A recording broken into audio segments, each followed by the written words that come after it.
Okay, let's unpack this. We are diving into a concept today that's pretty provocative. It really challenges how many of us think about policy, about interaction, the core idea, that being, well, too compassionate, maybe too nice, letting pure emotion lead, can actually be self-destructive. The source material even gives it a name: suicidal empathy. So, our mission in this deep dive is to walk you through the sources making this argument. They claim that when emotion just overrides facts, common sense, consequences, the policies backfire. And crucially, they often end up hurting the very people they were supposed to help. Now, we're not taking sides here, we're just trying to pull out the core arguments, the data points that back up this, frankly, charged thesis.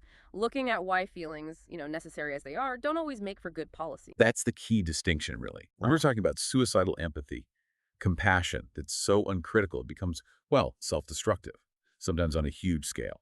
The argument, drawing from people like Gad Saad, is that maybe modern Western society has become emotionally overloaded. Like, we're driven to treat every stranger, people asking for aid, even criminals or enemies, almost like family. Why? Because it feels good, morally right, to extend that kindness universally. But here's the tension the source highlights. The world doesn't run on feelings.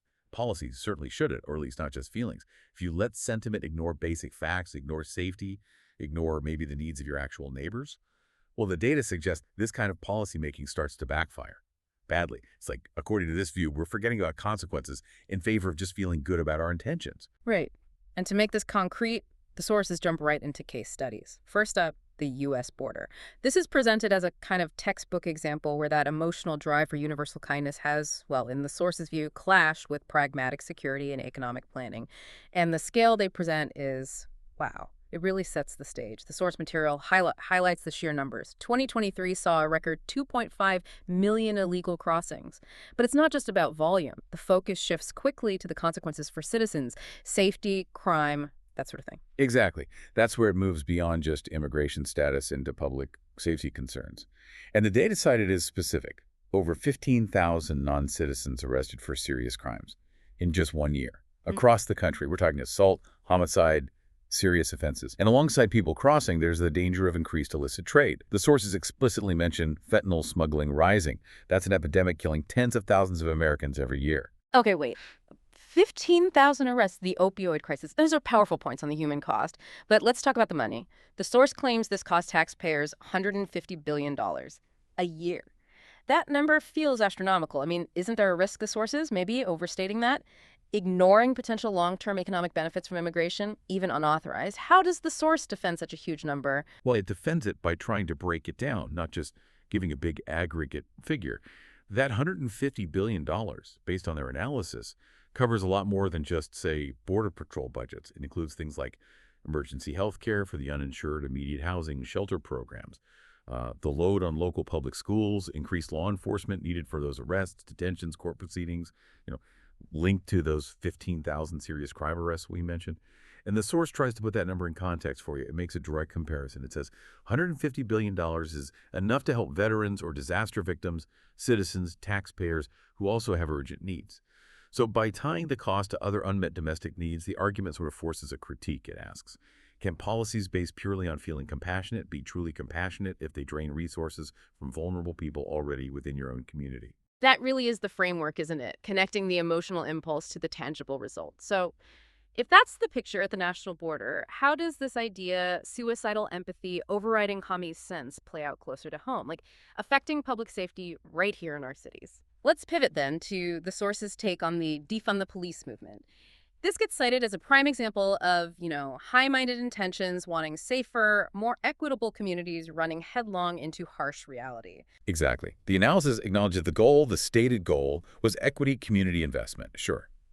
But the focus quickly shifts to what they describe as a catastrophic outcome. When resources get pulled, or maybe just de-emphasized in favor of more abstract social programs, the immediate result, they argue, is predictable. Fewer arrests, less police presence, and tragically, a surge in violent crime. And here's the data point that really drives it home.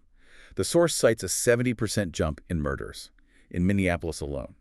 This was during the period when the movement gained traction and resources were shifted. The mechanism they point to is simple, maybe brutal.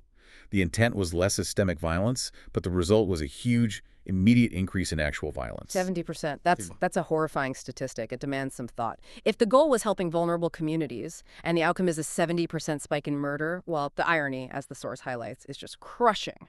That irony is absolutely central to this concept of suicidal empathy. The sources state it very clearly. The people hurt most by that crime spike. The same communities it claimed to protect. Uh, So when you prioritize the feeling, maybe the moral satisfaction, of pushing for a big policy change over the practical, fact-based need for immediate public safety infrastructure, it's the vulnerable who pay the price. Every time. and the sources even look internationally to show where this feelings over facts approach might lead. Right. They point to the UK, where people have apparently been arrested just for offensive tweets or online posts. Yeah, that example is used to illustrate a kind of mission creep.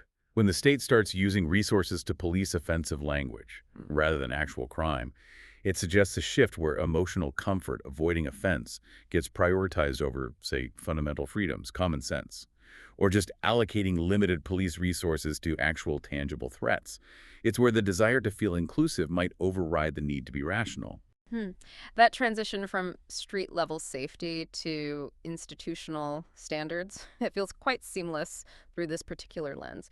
So let's shift again. How does this idea, suicidal empathy, impact core institutions? Workplaces, schools, we're talking about diversity, equity, and inclusion programs, DEI. And again, we have to acknowledge the original intent. These programs started with the goal of creating more equitable, representative environments, good intentions. But the source claims they're now, quote, breaking schools and jobs. That suggests the outcomes have gone way off track and are causing real damage. Yes, and this section is full of specific, maybe counterintuitive data points trying to show those unintended consequences. For instance, there's a Forbes study cited, which indicated that these big, resource-heavy DEI programs, they mostly help rich elites, specifically diversity consultants, highly paid HR people. Not necessarily the everyday folks they're meant to uplift. But maybe the internal performance data is the most surprising part of this critique. The sources mention a specific study looking at Harvard's diversity policies. It found that focusing on certain demographic metrics, rather than solely on merit, actually lowered overall team performance by 12%. 12%. That's a big drop in efficiency for any institution, let alone Harvard. How do the sources explain why? Why would prioritizing diversity lead to lower performance, according to them? Well, the argument presented is that it stems from shifting the main measure of success away from pure merit or competence. So when institutions make representation the primary goal, they run into a couple issues, the sources say. First, it can create cognitive friction. Teams picked mainly on demographic quotas, maybe not skill synergy, might struggle with communication, decision-making. Second, and this one's quite damning, there's internal research cited showing that mandatory DEI training in companies, it actually made workplace bias worse, not better. It sounds completely backwards. Why would required training make bias worse? The argument from the source is psychological. When training feels forced, prescriptive, maybe focused on shaming, it can trigger resentment, a backlash. People might just dig their heels in on existing biases rather than genuinely opening up. But the attempt to force empathy through mandates backfired. And the core reason for this pattern of failure, according to the sources, institutions become scared to say, let's hire the best person. When that fear of criticism overrides a commitment to excellence, performance naturally suffers. Okay, let's try to pull this all together. We've looked at borders, policing, institutional HR, quite different areas. When you connect these dots, what's the collective cost? What does this widespread empathy for everyone approach do to the social fabric itself? The source draws a pretty profound, maybe even tragic, link here. It argues that the consistent failure of policies driven by this kind of unreasoned emotion policies costing billions, increasing crime, hurting performance, has directly damaged the most vital ingredient for a healthy society: trust. Think about it. When policies keep failing to deliver common sense results, people naturally lose faith. Right. The data point given is stark. Trust across society is down 20% since the year 2000. That's presented as the ultimate long-term fallout of suicidal empathy. By prioritizing universal feeling over consequence, we erode the very foundation of social capital, the mutual faith holding things together. That makes intuitive sense. If you see $150 billion spent with seemingly negative results, or crime shooting up after a policy shift, yeah, you'd lose faith in the decision makers. But hang on, isn't the whole point of democracy, of a functioning society, to govern with some empathy? If we strip all emotion out, don't we just get cold, utilitarian calculations? How does the source square that? The need for feeling versus the need for facts. That's the crucial challenge, absolutely. And it's why the sources do pivot from just critiquing to offering an alternative. This framework is definitely not arguing for being heartless or abandoning compassion altogether. The argument is against irrationality, the solution proposed. It's about using your brain with your heart, which leads us to the positive framework they offer, reasoned empathy. Yeah. This is basically the idea that compassion is essential, yes, but it must be paired with common sense. With a serious look at long-term consequences, an honest check on who really benefits and who gets hurt. It's like mature compassion, the kind that good intentions aren't enough. They don't guarantee good outcomes. Reasoned empathy. Okay, that feels like the necessary pivot point for the listener. It grounds the whole discussion.